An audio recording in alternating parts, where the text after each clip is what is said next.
Hello दोस्तों, welcome to संस्कार studies. दोस्तों, आज है 29 जुलाई 2020 और आज तक के करंट अफेयर्स के जितने भी इंपॉर्टेंट क्वेश्चंस हैं वो डिस्कस करेंगे आज के सेशन में। ठीक है, शुरू करते हैं फर्स्ट क्वेश्चन से। देखिए, हाल ही में किस मशहूर नृत्यांगना एवं कोरियोग्राफर का 101 वर्ष की उम्र में निधन हो गया है। देखिए, 101 वर्ष की उम्र में जिनका निधन हुआ है उनका नाम है अमला शंकर। ठीक है, ये पश्चिम बंगाल की मशहूर कोरियोग्राफर हैं। ठीक है, अमला शंकर।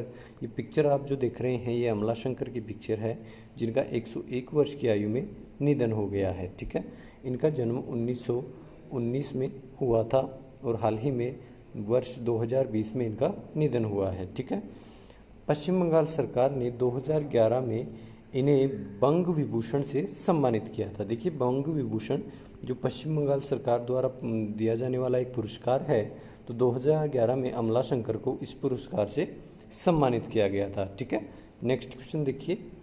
भारतीय राष्ट्रीय राजमार्ग प्राधिकरण NHAI ने अयोध्या में सिविल वर्क और सौंदर्यीकरण के लिए कितने करोड़ रुपए मंजूर किए हैं। देखिए, NHAI जो है उसने अयोध्या में सिविल वर्क के लिए हाल ही में 55 करोड़ रुपए को मंजूरी दी है। ठीक है, 55 करोड़ रुपए को मंजूरी दी है किसने? NHAI ने अयोध्या में सिविल वर्क के लिए। ठीक है, अब NHAI की फुल फॉर्म क्या है? तो हिंदी में तो बात करें तो भारतीय राष्ट्रीय राजमार्ग प्राधिकरण। ठीक है, और NHAI का क्या होगा? तो national highway authority of India. क्या? National highway authority of India. ठीक है, जिसने हाल ही में अयोध्या के लिए 55 करोड़ रुपए को मंजूरी दी है। ठीक है, देखिए इसके बारे में। भगवान राम के भव्य मंदिर निर्माण के लिए आगामी 5 अगस्त को होने वाले भूमि पूजन से पहले अयोध्या को संवारने के लिए यह कदम उठाया गया है। तो देखिए, जो अयोध्या है उसमें 5 अगस्त को जो भगवान राम है उनके मंदिर का निर्माण शुरू होने वाला है, तो उसका भूमि पूजन कब होना है? 5 अगस्त को। ठीक है, तो उस भूमि पूजन से पहले अयोध्या में सौंदर्यीकरण के लिए NHAI ने 55 करोड़ रुपए मंजूर किए हैं। ठीक है, नेक्स्ट क्वेश्चन देखिए। खेल मंत्रालय और भारतीय टेबल टेनिस फेडरेशन ने किस देश के कोच यिन वेई का अनुबंध बढ़ाने का फैसला किया है। देखिए, भारतीय टेबल टेनिस फेडरेशन जो है उसने टेबल टेनिस के जो कोच हैं यिन वेई, ठीक है, इनका अनुबंध बढ़ाने का फैसला किया है। और ये यिन वेई कहाँ के रहने वाले हैं? तो चीन के रहने वाले हैं यिन वेई, जो भारतीय टेबल टेनिस के जो टीम है उसके कोच हैं। ठीक है, और ये जो आप पिक्चर देख रहे हैं ये भारतीय table tennis federation of India है, उसका लोगो है। ठीक है, तो चीन के रहने वाले हैं यिन वेई। ठीक है, देखिए इनके बारे में।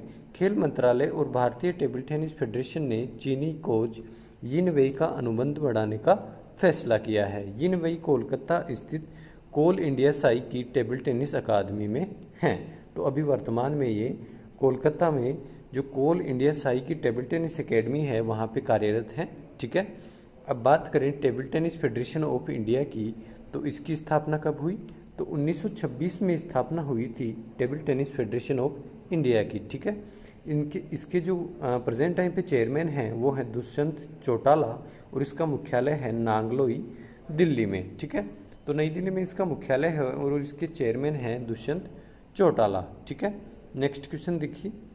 निम्न में से किस राज्य को खेलो इंडिया गेम्स 2021 की मेजबानी सौंपी गई है? तो देखिए, खेलो इंडिया जो गेम्स 2021 है उसकी मेजबानी हरियाणा को सौंपी गई है। किस राज्य को? हरियाणा को। अब ये मैप में आप देख सकते हैं ये है हरियाणा। ठीक है, तो ये हरियाणा का मैप है। हरियाणा की कैपिटल की बात करें तो वो क्या है? चंडीगढ़। ठीक है, चंडीगढ़ यहाँ की कैपिटल है। और हाल ही में देखिए यहाँ के मुख्यमंत्री, हरियाणा के मुख्यमंत्री मनोहर लाल खट्टर और केंद्रीय खेल मंत्री किरण रिजिजू, ठीक है, ने 25 जुलाई 2020 को घोषणा की कि 2021 में आयोजित होने वाले खेलो इंडिया यूथ गेम्स के चौथे सत्र की मेजबानी हरियाणा करेगा। ठीक है, तो केंद्रीय जो खेल मंत्री हैं किरण रिजिजू, इन्होंने घोषणा की है हाल ही में कि 2021 में आयोजित खेलो इंडिया यूथ गेम्स का जो चौथा सत्र स्टार्ट होगा, ठीक है, फोर्थ जो सेशन स्टार्ट होगा उसकी मेजबानी हरियाणा करेगा। ठीक है, हरियाणा के मुख्यमंत्री कौन है? तो मनोहर लाल खट्टर। ठीक है, नेक्स्ट क्वेश्चन देखिए। भारत और किस देश ने मुक्त व्यापार करार के लिए बातचीत शुरू करने की प्रतिबद्धता जताई है? तो देखिए, भारत और ब्रिटेन, किस देश ने? ब्रिटेन ने मुक्त व्यापार करार के लिए बातचीत शुरू करने की प्रतिबद्धता जताई है। ठीक है, अब देखिए कई बार कंफ्यूज होता है ब्रिटेन और इसके बीच में यूनाइटेड किंगडम। ठीक है, तो ये मैप में देख लीजिए आप, मैप में ये जो आप देख रहे हैं ये वाला जो पार्ट है, ठीक है, ये वाला, ये पूरा काउंट होता है ब्रिटेन में। ठीक है, जिसमें ये आपका वेल्स है, ये इंग्लैंड है और ये स्कॉटलैंड है। तो इस रीजन को अपन बोलते हैं ब्रिटेन। ठीक है, लेकिन अगर बात करें यूनाइटेड किंगडम की, तो यूनाइटेड किंगडम में देखिए ये तीनों तो पार्ट कवर होंगे ही, स्कॉटलैंड, इंग्लैंड और वेल्स। इसके साथ साथ में ये जो आप नॉर्थन आयरलैंड देख रहे हैं ये भी पार्ट इंक्लूड होता है। ठीक है, तो इन चारों को मिलाकर कहते हैं अपन यूनाइटेड किंगडम, और अगर इन तीन को मिलाकर कहें तो कहेंगे ब्रिटेन। ठीक है, तो ये डिफरेंस है यूनाइटेड किंगडम और ब्रिटेन के बीच में। ठीक है, अब यूनाइटेड किंगडम की बात है तो यहाँ की कैपिटल क्या है, तो लंदन। लंदन यहाँ की कैपिटल है, और यहाँ के प्राइम मिनिस्टर कौन है, तो इंग्लैंड के जो प्राइम मिनिस्टर हैं वो हैं बोरिस जॉनसन। ठीक है, बोरिस जॉनसन यहाँ के प्राइम मिनिस्टर हैं। नेक्स्ट क्वेश्चन देखिए, नेक्स्ट क्वेश्चन है भारतीय रिजर्व बैंक ने श्रीलंका को कितने करोड़ डॉलर की मुद्रा अदला बदली सुविधा के लिए यहाँ आवश्यक दस्तावेजों पर हस्ताक्षर किए हैं। तो देखिए आरबीआई ने हाल ही में श्रीलंका को जो मुद्रा की अदला बदली की जो फैसिलिटी दी है उसके लिए जो अभी एग्रीमेंट हुआ है वो हुआ है 40 करोड़ डॉलर के लिए। ठीक है, तो आरबीआई इस समझौते के तहत श्रीलंका को 40 करोड़ डॉलर की मुद्रा एक्सचेंज करेगा। ठीक है, तो 40 करोड़ डॉलर की मुद्रा एक्सचेंज करेगा कौन, आरबीआई। ठीक है, अब देखिए इस कदम से श्रीलंका के विदेशी मुद्रा भंडार को मजबूत किया जा सकेगा। भारतीय उच्चायोग ने बयान में कहा है कि मुद्रा अदला बदली व्यवस्था नवंबर 2022 तक उपलब्ध रहेगी। ठीक है, तो श्रीलंका नवंबर 2022 तक अपनी जो करेंसी है उसको एक्सचेंज करवा सकता है। ठीक है, इसका मुख्यालय, अब बात करें आरबीआई के बारे में, तो देखिए आरबीआई का हेडक्वार्टर कहाँ पे है, तो मुंबई महाराष्ट्र में इसका हेडक्वार्टर है, और इसकी स्थापना 1 अप्रैल 1935 को हुई थी। ठीक है, और प्रेजेंट टाइम पे जो गवर्नर हैं आरबीआई के वो शक्तिकांत दास। तो और ये लोगो है आरबीआई का। देखिए आरबीआई जो है रिजर्व बैंक ऑफ इंडिया, वो हमारा केंद्रीय बैंक है और सब बैंकों का भी बैंक है। ठीक है, तो सबसे बड़ा बैंक जो है भारत का वो है आरबीआई। नेक्स्ट क्वेश्चन देखिए, संयुक्त अरब अमीरात के बाद हाल ही में किस देश ने अपना मंगल मिशन सफलतापूर्वक लॉन्च कर दिया।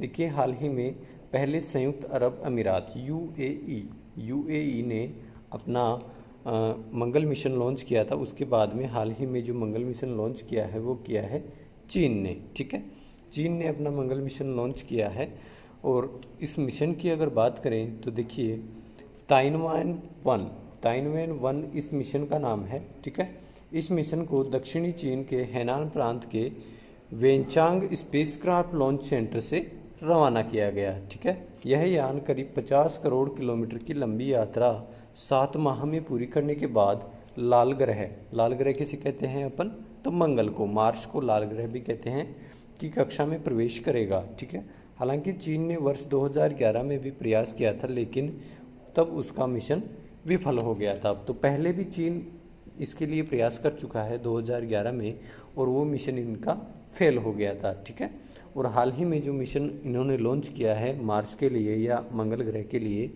वो सफल रहा है। ठीक है, नेक्स्ट क्वेश्चन देखिए, हाल ही में किस देश ने दक्षिण चीन सागर में संयुक्त राष्ट्र के लिए औपचारिक घोषणा में बीजिंग के क्षेत्रीय और समुद्री दावों को खारिज कर दिया है। देखिए हाल ही में जो बीजिंग के क्षेत्रीय और समुद्री दावों को खारिज किया है वो किया है ऑस्ट्रेलिया ने। ठीक है, ऑस्ट्रेलिया ने खारिज किया है बीजिंग के क्षेत्रीय और समुद्री दावों को। ठीक है, अब ये दावे क्या हैं, बीजिंग के क्षेत्रीय और समुद्री दावे क्या हैं, तो देखते हैं। ऑस्ट्रेलिया ने दक्षिण चीन सागर में चीन के क्षेत्रीय और समुद्री दावों को औपचारिक रूप से खारिज कर दिया है, और तनाव बढ़ने के साथ खुद को अमेरिका के साथ और अधिक निकटता से जोड़ लिया है। ठीक है, ऑस्ट्रेलिया ने संयुक्त राष्ट्र में एक घोषणा में कहा कि दक्षिणी चीन सागर पर चीन के दावे के लिए उनके पास कोई कानूनी अधिकार नहीं है। ठीक है, अब ये देखिए जो डिस्प्यूट है वो क्या है।